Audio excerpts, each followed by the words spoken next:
Consegnato ai carabinieri l'autore della tentata rapina avvenuta ieri nel tardo pomeriggio a Venezia. Ai nostri microfoni il racconto del dipendente e il videoshock della colluttazione.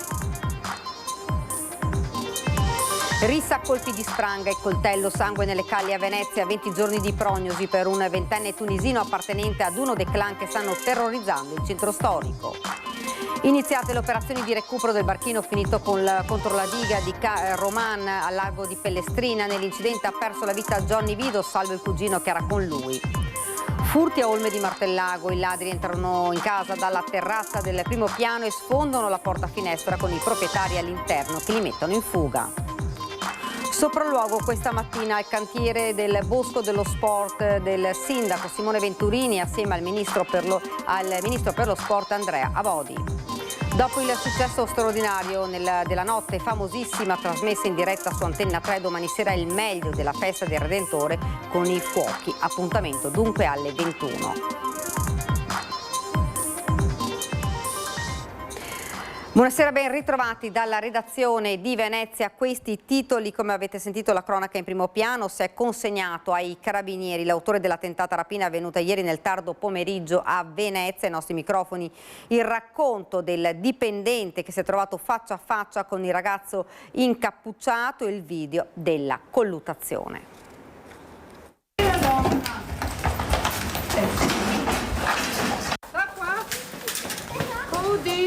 Ecco la scena ripresa da alcuni turisti sconvolti per quello che stava accadendo all'esterno della sala slot in Calle delle Due Spade a Venezia, dove poco prima un 26enne era entrato tentando una rapina. Non era però preparato alla reazione di Andrea, il dipendente 43enne che ha avuto sangue freddo affrontandolo. Mi si presenta davanti, sono tipo intabarrato, tipo passamontagna, occhiali, che poi era un sacco dell'immondizia in testa, e mi punta una mitraglietta che non riconosco che è finta, e tanto che al momento penso sia uno scherzo, solo che dopo pochi secondi entra in ufficio, dà il calcio alla porta, entra in ufficio e mi punta la mitraglietta al petto, al che io mi alzo, cerco di disarmarlo e lo inseguo per buttarlo fuori dal locale. A quel punto il dipendente è riuscito a trascinare fuori il 26enne e all'esterno della sala slot c'è stata un'ulteriore colluttazione. Come si vede nei video girati dai turisti, mentre le immagini delle telecamere di videosorveglianza del locale sono al vaglio degli investigatori.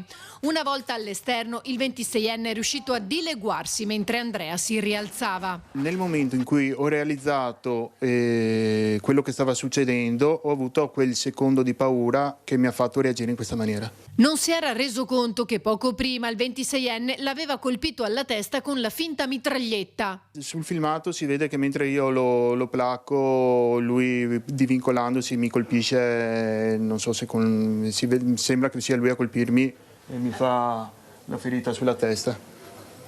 Quindi lei lì per lì non se ne è reso conto? No, mi sono reso conto di essere ferito dopo che sono tornato dentro, che avevo la maglia piena di sangue. Solo in seguito il dipendente si è reso conto di quello che era accaduto e del fatto che sarebbe potuta andare peggio. Ho realizzato subito quello che è successo. Il mio pensiero è andato a mia moglie e mia figlia che sono in vacanza e si sarebbero preoccupate, però io non potevo non dirglielo perché se mi chiamano e non rispondo si preoccupano ancora di più. E a distanza di un giorno, diciamo che da 24 anni circa che lavoro in questo settore, questa è la prima volta che succede una cosa così, diciamo, importante. È stato un bene quello che sia accaduto perché in quel momento lì non ci vedevo più e avrei fatto qualcosa che magari non dovevo fare. Nelle ore seguenti il 26enne è stato inseguito tra le calli dalle pattuglie e delle volanti della questura, ma alla fine si è consegnato spontaneamente in una caserma dei carabinieri. Il messaggio di Andrea è chiaro: imprenditori, cittadini e non solo, dice, non sono abbastanza tutelati. Alle persone che hanno un'attività, ai poliziotti carabinieri, che non possono fare niente purtroppo. Le leggi non si tutelano, ok, è vero, però dovrebbero aver modo i politici, il governo, di poterle cambiare e non che vengano bloccati in qualsiasi momento. E le persone quando fanno queste robe qua non potessero più aver modo di farle e quindi la punizione giusta è dentro. Rissa a colpi di spranga e coltello, sangue nelle calli a Venezia, 20 giorni di prognosi per un ventenne tunisino appartenente ad uno dei clan che stanno terrorizzando il centro storico. Sangue tra i masegni dell'erbaria, nel cuore di Venezia, ennesima notte di violenza che ha scosso il centro storico. Erano da poco passate le 4 del mattino quando una rissa è degenerata in un'aggressione a colpi di coltello e spranga. A dare l'allarme i residenti svegliati dalle urla provenienti da Campo Bella Vienna. All'arrivo dei soccorsi un ventenne tunisino giaceva a terra, ferito alla testa e raggiunto da una coltellata alla schiena. Trasportato in ospedale se la caverà con una prognosi di 20 giorni. Il secondo giovane coinvolto è stato individuato circa 2 ore più tardi a Piazzale Roma. Profonde le ferite alle braccia che hanno lasciato strisce di sangue nelle calli. Agli agenti ha raccontato di essersi ferito mentre cercava di separare i contendenti ma ha rifiutato il ricovero. Secondo i primi accertamenti della polizia, i 2 ventenni appartengono alle famiglie tunisine Sakka e Mallat, protagoniste dei mesi scorsi di violenti scontri in città. Questa volta però i 2 giovani sarebbero stati alleati contro un gruppo di ragazzi sudamericani. Gli aggressori sono riusciti a fuggire prima dell'arrivo delle forze dell'ordine. Determinanti per le indagini saranno ora le immagini delle telecamere di videosorveglianza della zona di Rialto. Continuano i rilievi nautici dopo l'incidente che all'alba di giovedì è costato la vita a Johnny Vido, pescatore 43enne di Pellestrina. La Capitaneria di Porto sta seguendo tutte le operazioni. Sono iniziate le operazioni di recupero del barchino di circa 5 metri nel quale erano a bordo all'alba di giovedì i 2 cugini Michael Gavanini e Johnny Vido, finiti contro la diga di Caromana a largo di Pellestrina a Venezia. Nell'incidente ha purtroppo perso la vita Johnny Vido, pescatore 43enne. Una volta completato il recupero del mezzo, il pubblico ministero chiederà che sia posto sotto sequestro. L'isola intanto è in lutto, come racconta l'assessore comunale alla pesca Alessandro Scarpamarta, che dice: il dolore è immenso e tutta la comunità soffre. Voglio fare le condoglianze a nome mio e di tutta la comunità alla famiglia di Johnny.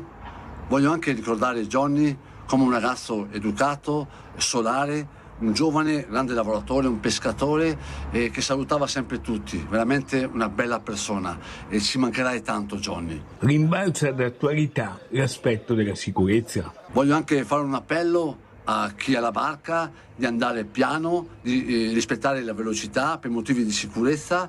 Il mio desiderio è anche quello di fare in modo, assieme alle autorità competenti, di mettere in sicurezza anche le dighe con la giusta illuminazione e fare in modo che ci sia più sicurezza in laguna. Quindi mi raccomando a tutti quelli che hanno le barche a Venezia, ma anche in canale a Pellestrina, dove si corre molto, specialmente al sabato e la domenica, di andare piano con la barca, anche per il rispetto di chi ci vive, di una comunità di pescatori, delle limiere che applicano lo sport. Quindi andate piano in barca per il bene vostro e per il bene di tutta quanta la popolazione. Non appena il barchino sarà recuperato partiranno una serie di indagini correlate, anche per capire con certezza chi dei 2 cugini si trovasse al timone al momento del tragico e fatale impatto. Dalla sentenza della Cassazione emerge la confessione di Riccardo Salvagno sul coinvolgimento dell'amico Andrea Vescovo nell'omicidio del 25enne Sergiu Tarna. Malcontenta la notte tra il 30 ed il 31 dicembre 2025, l'ho trascinato, ha detto io. Ha dichiarato di aver in un certo qual modo trascinato Vescovo, sostanzialmente, cioè di averlo indotto ad andare con lui. È la confessione di Riccardo Salvagno riportata nella sentenza della Cassazione. Le sue responsabilità sono limitate, avrebbe detto il killer del 25enne Sergiu Tarna, di fatto scagionando l'amico Andrea Vescovo, che si trova tuttora nel carcere di Santa Maria Maggiore di Venezia. Vescovo nel corso dei suoi interrogatori aveva già evidenziato che lo dica anche Salvagno è certamente un elemento molto importante. Ancora difficile valutare le implicazioni di tale confessione, perché ciò che è avvenuto nel campo di Malcontenta la notte tra il 30 e il 31 dicembre dovrà essere ora vagliato completamente dall'autorità giudiziaria giudicante, ma apre una valutazione diversa rispetto a quello che è stato l'apporto di Vescovo nel concorso in omicidio. Si attende ora giovedì la conclusione dell'indagine preliminare. Noi invece stiamo agendo su un altro piano, che è quello cautelare, perché come Vescovo ha, tra virgolette, denunciato nel corso dell'ultimo interrogatorio, lui si trova in una situazione di grandissima difficoltà, perché quella terapia farmacologica da cui era sottoposto da qualche decennio dai servizi territoriali, prima era stata modificata e adesso è stata sospesa. Questo ci induce a dover rappresentare e presentare un'istanza di tipo cautelare, perché riteniamo che le sue condizioni di salute senza l'apporto della terapia farmacologica sia in grave pregiudizio. Ed ancora cronaca, entrano dal piano superiore e rompono una porta finestra per rubare in casa mentre i proprietari sono in casa, paura a Olmo di Martellago. Erano circa le 21:30 di una sera d'estate. I coniugi residenti in via Silvio Pellico a Olmo di Martellago, finito di cenare, stavano guardando la televisione in salotto.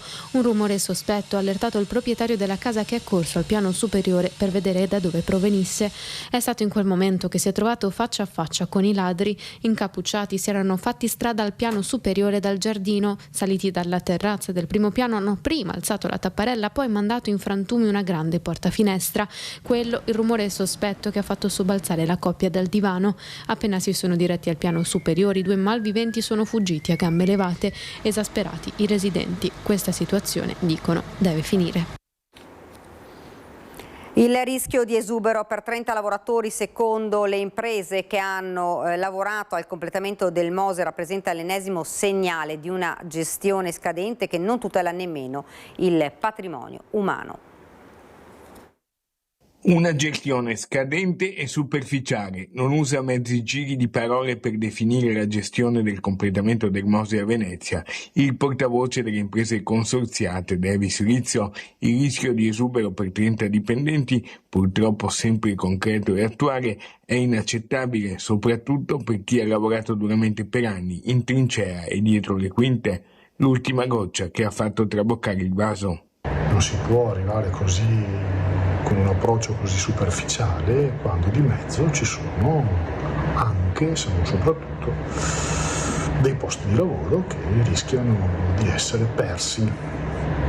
Questa cosa è l'ennesimo, fatto che qualifica come scadente la gestione complessiva, la gestione nel suo insieme di questa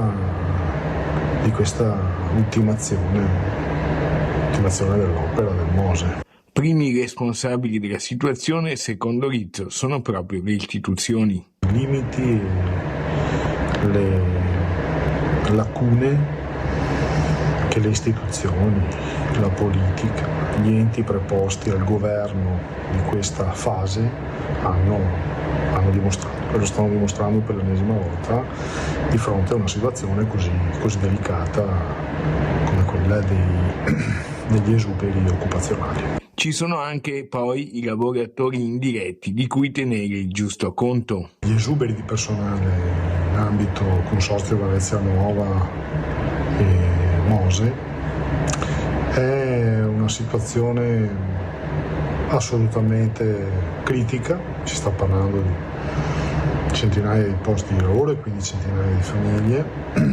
Non va dimenticato che oltre ai lavoratori ci sono gli indiretti delle imprese. Questa situazione critica è una situazione che a mio avviso poteva essere evitata, poteva ed è evitabile. Perché? Perché si è arrivati a questa situazione per mancanza di programmazione, per mancanza di capacità gestionale. Sopralluogo questa mattina al cantiere del Bosco dello Sport del sindaco Simone Venturini assieme al ministro per lo sport Andrea Abodi. Siamo nel cantiere di quello che sarà lo stadio della nostra città. Una grandissima opera, alle nostre spalle l'arena, già quasi terminata, un grande esempio di investimento nello sport immerso in tantissimi alberi e tantissima natura. Oggi abbiamo l'onore della visita del Ministro dello Sport, il Ministro Abodi, che ci ha onorato della sua presenza. Sopralluogo al cantiere del Bosco dello Sport a Tessera del sindaco Venturini insieme al Ministro per lo Sport Abodi, che per la terza volta è tornato sul posto. Una visita che ha consentito di fare il punto sull'avanzamento dei lavori. Vedo dopo un anno la progressione molto significativa dei due cantieri, uno praticamente terminato come ha detto il sindaco, un altro che un anno fa non c'era. Si vede l'attenzione con la quale in sicurezza progredisce tutto, con il rispetto dei tempi, nel rispetto soprattutto dell'investimento pubblico, governo Comune di Venezia.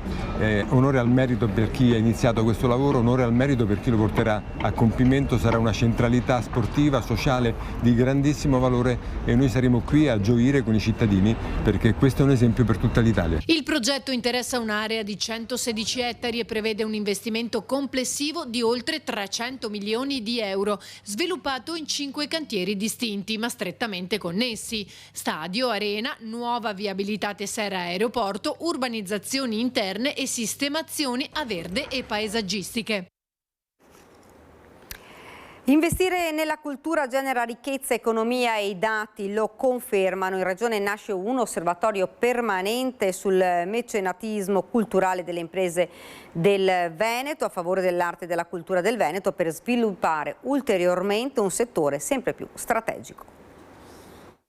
La cultura genera valore, genera crescita economica, il mecenatismo dei nostri imprenditori abbia un ritorno dal punto di vista proprio economico sul territorio. Investire nella cultura significa generare crescita economica. È quanto emerge da 2 ricerche presentate in Regione che hanno portato all'annuncio della nascita di un osservatorio permanente sul mecenatismo culturale delle imprese venete.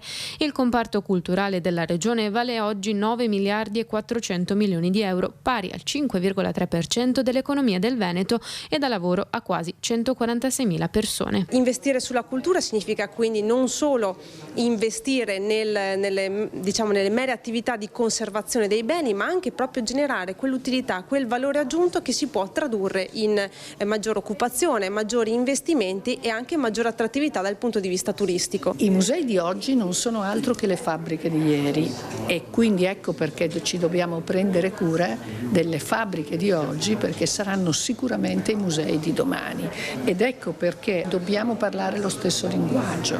Le organizzazioni museali, le Confindustrie, la Regione si devono sedere allo stesso tavolo per poter ragionare insieme, perché i dati che sono emersi sono estremamente importanti. Occuparsi di cultura vuol dire occuparsi di economia, non dimenticando che la cultura deve essere di tutti. Gli studi evidenziano anche gli effetti positivi dell'Art Bonus, il credito d'imposta che incentiva le donazioni a favore del patrimonio culturale. Ogni euro investito produce un ritorno economico di almeno 1,50 euro, che può superare i 5 con l'aumento dei flussi turistici. Secondo Confindustria Veneto, restaurare un bene culturale significa attivare un'intera filiera economica, coinvolgendo professionisti, artigiani e imprese. L'obiettivo dell'osservatorio sarà dunque mettere in rete aziende e istituzioni per rendere il mecenatismo sempre più strategico e favorire nuovi investimenti nella cultura.